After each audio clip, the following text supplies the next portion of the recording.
Hi everyone, welcome back to my channel Becoming Proactive with Soumya Agarwal.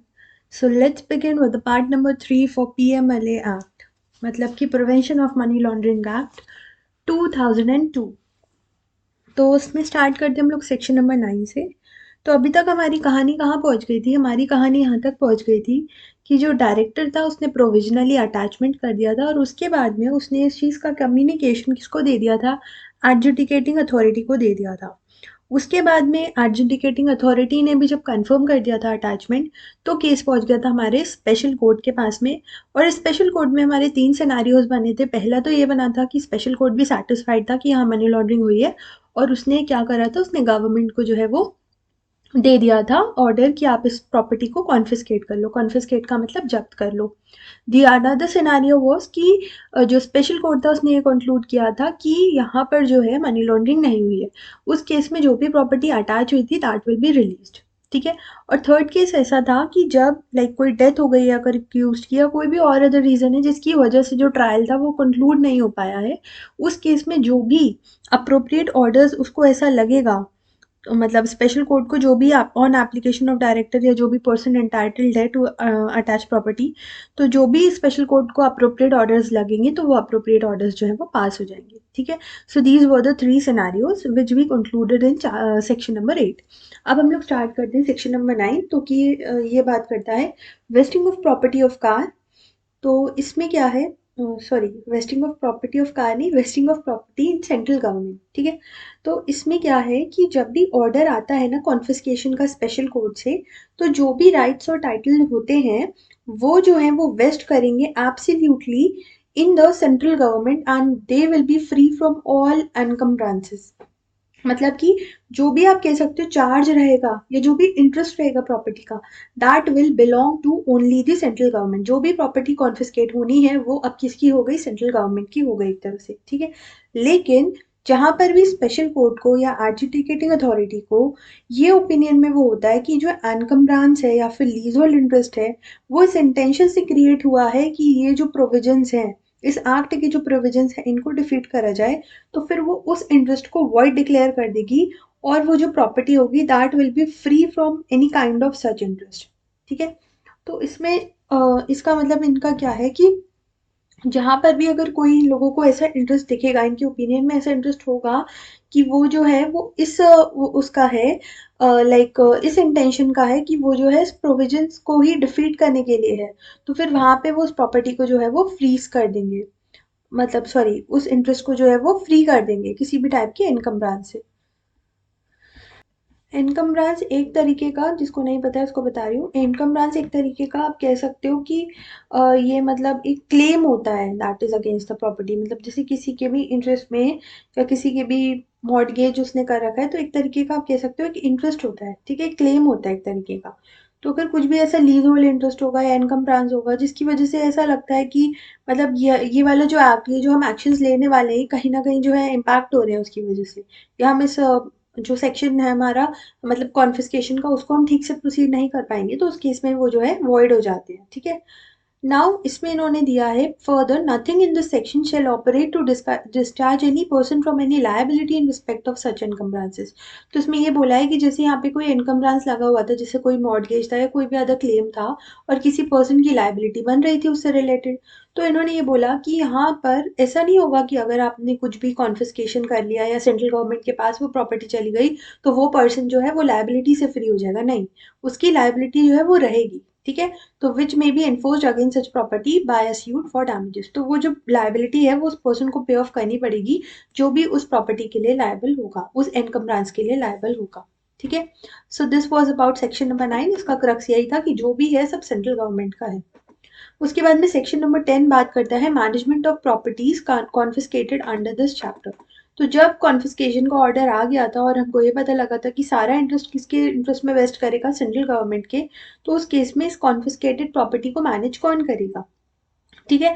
तो central government क्या करेगी? Central government ना एक officer को अपॉइंट करेगी, ऑफिसर्स को अपॉइंट करेगी, वो अपने ऑफिशियल गैजेट में ऑफिसर्स को अपॉइंट करेगी, और वो जो ऑफिसर्स होंगे वो उस प्रॉपर्टी को क्या करेंगे? मैनेज करेंगे। ठीक है। So the administrator appointed by central government shall receive and manage the property in relation to which an order has been made under subsection number 5। तो ये एक तरीके का ना एडमिनिस्ट्रेटर होगा, एक ऑफिसर होगा। अब ये जो ऑफिसर है ना, यहाँ पर ऑल दो मेंशन नहीं है बट मैं बता दूं कि ये जो ऑफिसर है ये कम से कम जॉइंट सेक्रेटरी तो होना ही चाहिए, जॉइंट सेक्रेटरी से नीचे वाली पोस्ट पे नहीं होना चाहिए, गवर्नमेंट का जॉइंट सेक्रेटरी तक तो होगी, ठीक है। तो इसमें ये है कि जब भी मतलब सेंट्रल गवर्नमेंट जो है वो कॉन्फिस्केट करेगी प्रॉपर्टी को, तो वो क्या करेगी, वो एक एडमिनिस्ट्रेटर को अपॉइंट करेगी जो कम से कम जॉइंट सेक्रेटरी की पोस्ट का तो हो ही।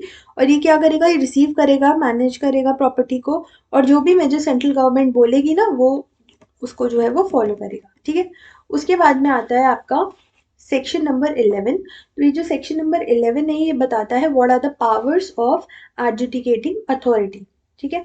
तो एडजुडिकेटिंग अथॉरिटी की ये जो भी पावर्स है ना, ये आप as it is civil court वाली पावर है ये सारी, लाइक डिस्कवरी एंड इंस्पेक्शन कर सकती है, ये कंपेल कर सकती है प्रोडक्शन ऑफ अकाउंट्स, रिसीव कर सकती है। तो जो भी सिविल कोर्ट वाली पावर्स थी ना वैसी ही है एकदम same.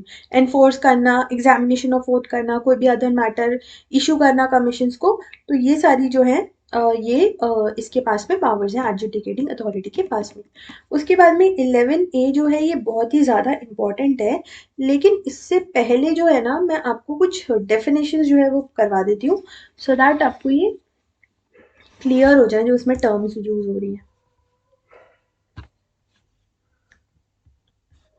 So let's start with the definition of reporting entity.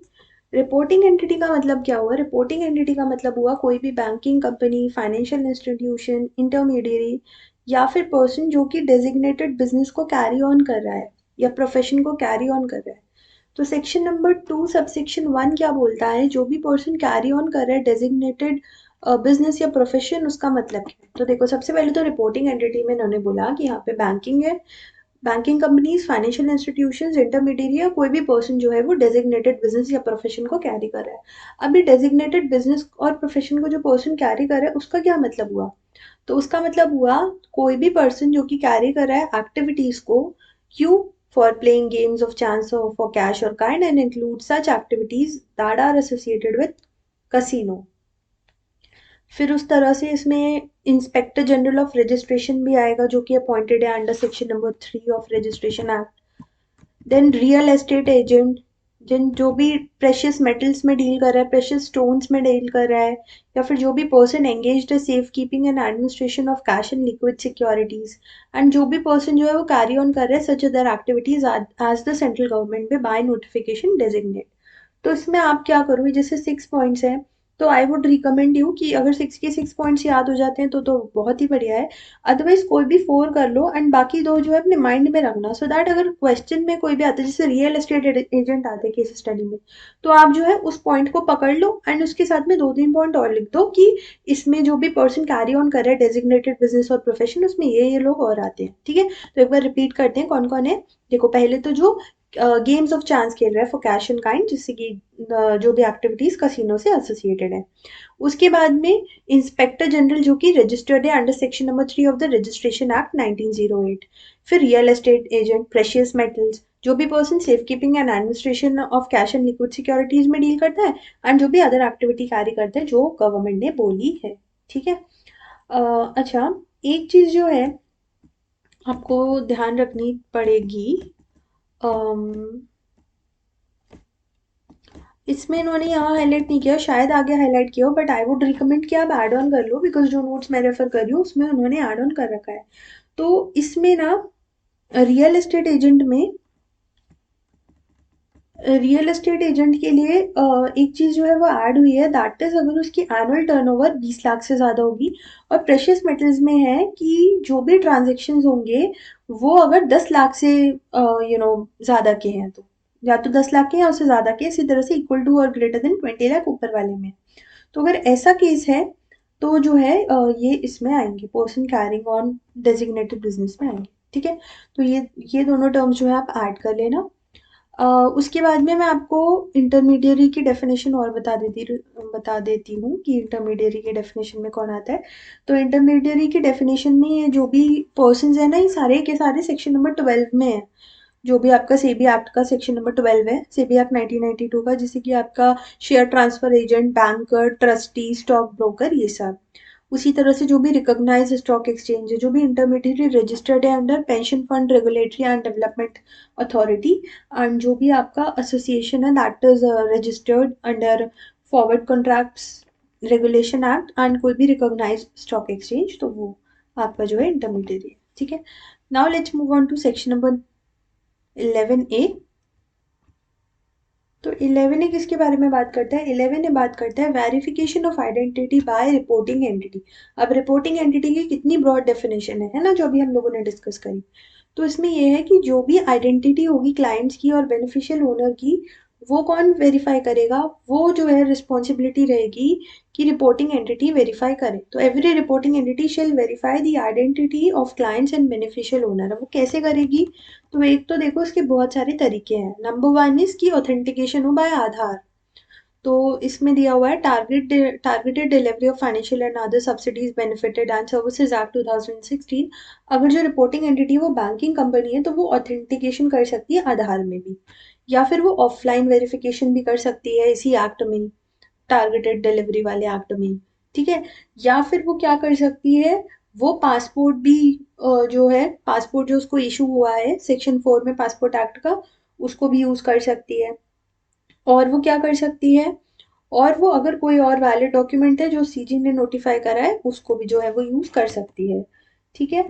अब इसमें जो है एक यहाँ पे प्रोविजो दे रखा है that provided that central government में if satisfied that the reporting entity other than the banking company complies with such standards of privacy and security under the Aadhaar Act and expedient to do so by notification permit such entity to perform authentication under clause number 8। तो उन्होंने ये बोला है, जैसे इन्होंने पहले तो specially इसको स्पेसिफाई किया था ना कि सिर्फ बैंकिंग कंपनी से आधार वाला वेरिफिकेशन हो सकता है, लेकिन इन्होंने ये प्रोविजन डाल दिया है कि अगर सेंट्रल गवर्नमेंट को ऐसा लगता है and along with that UIDAI को भी ऐसा लगता है कि वो जो है मतलब ज़रूरी है, वो एक तो सारे के सारे स्टैंडर्ड्स को फॉलो कर रही है अदर देन बैंकिंग कंपनी, और ज़रूरी भी है। ठीक है। तो वो एक नोटिफिकेशन दे सकती है और इनको भी अलाउ कर सकती है कि आप भी जो है ऑथेंटिकेशन कर लो। तो आपको जो है ये केस स्टडी ऐसे करके आ सकती है कि उसमें आपको उन्होंने स्पेसिफिकली ये मेंशन किया होगा कि ये बैंकिंग कंपनी नहीं है, और उसके बाद में भी वो वेरिफिकेशन आधार से कर रहे हैं।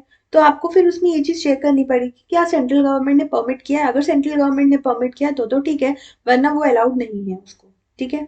उसके बाद में provided further that no notification under the first proviso shall be issued without consultation with the Unique Identification Authority of India। तो मैंने अभी बता ही दिया आपको यूआईडीआई की भी ज़रूरत होगी। ठीक है। उसके बाद में जो भी बैंकिंग कंपनी है ना वो अदर मोड्स ऑफ वेरिफिकेशन भी कर सकती है, जैसे कि मतलब जो भी उसको और तरीके लगेंगे वो भी कर सकती है जो भी बैंकिंग कंपनी है वो। ठीक है।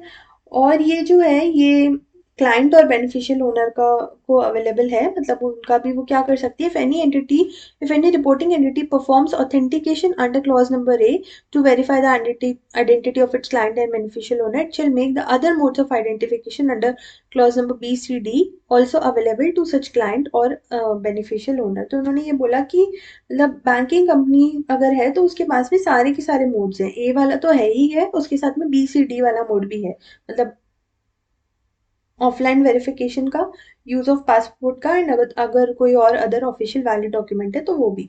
ठीक है। देन उसके बाद में है कि जो भी यूज होगा कि कौन सा मोड ऑफ आइडेंटिफिकेशन, कौन से मोड ऑफ आइडेंटिटी उनके करना है यूज, तो वो जो है क्लाइंट या बेनिफिशियल ओनर की चॉइस होगी। जैसे आपको ही बोला जाता है कि आप अपने कोई भी डॉक्यूमेंट्स दे सकते हो और आपके पास में चॉइस दे दी कि आप अपना ड्राइविंग लाइसेंस, आधार कार्ड, पासपोर्ट कुछ भी दे सकते हो। तो आपके पास ये चॉइस है, अब आप पे जो अवेलेबल होगा आप वो दे दोगे। उसी तरह से यहाँ पर होता है वेरिफिकेशन ऑफ आइडेंटिटी के लिए। ठीक है। अब इसके बाद में जो फोर्थ वाला सबसेक्शन है वो क्या बोलता है, फोर्थ वाला सबसेक्शन ये बोलता है कि अगर हमको यूज करना है कोई भी मोड जो कि ए या बी में है, मतलब कि या तो वो आधार वाला वेरिफिकेशन है, ऑफलाइन वेरिफिकेशन है आधार वाला, तो जो रिपोर्टिंग एंटिटी है ना वो स्टोर नहीं कर सकती है कोर बायोमेट्रिक इंफॉर्मेशन, ना ही वो आधार नंबर को स्टोर कर सकती है। तो ये जो है बहुत ज़्यादा इंपॉर्टेंट है कि जो मतलब रिपोर्टिंग एंटिटी है उसके पास ये राइट नहीं है कि वो कोर बायोमेट्रिक इन्फॉर्मेशन या आधार की इन्फॉर्मेशन को स्टोर कर ले, ठीक है। और सेंट्रल गवर्नमेंट क्या कर सकती है, सेंट्रल गवर्नमेंट कुछ और एडिशनल सेफगार्ड्स भी लगा सकती है, तो इसमें इन्होंने बोला है, ठीक है। और इन्होंने यहाँ पे एक एक्सप्लेनेशन दिया है कि जो आधार नंबर और कोर बायोमेट्रिक इन्फॉर्मेशन है उसकी जो है सेम मीनिंग रहेंगे जो क्लॉज नंबर ए में उन्होंने दिए हैं। और इसका एक्ट क्या है, targeted delivery of financial and other subsidies benefits and services act 2016, ठीक है। तो अगर ये आपको याद हो सकते हैं तो कर लो, बहुत बढ़िया रहेगा। TDF एंड OSBS इसकी शॉर्ट फॉर्म है। So targeted delivery of financial then OSBS other subsidies benefits and services, ठीक है। तो this was all about section number 11A। तो एक काम करते हैं, अब ऑब्लिगेशंस क्या रहेंगी यहाँ से जो है हम लोग नेक्स्ट नेक्स्ट पार्ट से कंटिन्यू करते हैं, ठीक है। और इसी तरह से आपकी छोटे छोटे कुछ और पार्ट्स बनेंगे। ये चैप्टर मैं थोड़ा धीरे धीरे करा रही हूँ क्योंकि एक साथ अगर बल्क में हो जाएगा तो बहुत हो जाएगा, एक सेपरेट एक्ट है ये, तो इसलिए इसको आराम आराम से हम लोग कंप्लीट करेंगे। एंड ये 2-3 वीडियोस और लगेंगी और हो जाएगा। और अगर लॉन्ग वीडियो होगी तो कम वीडियोस में भी हो जाएगा, ठीक है। So stay connected and meet you in the next part.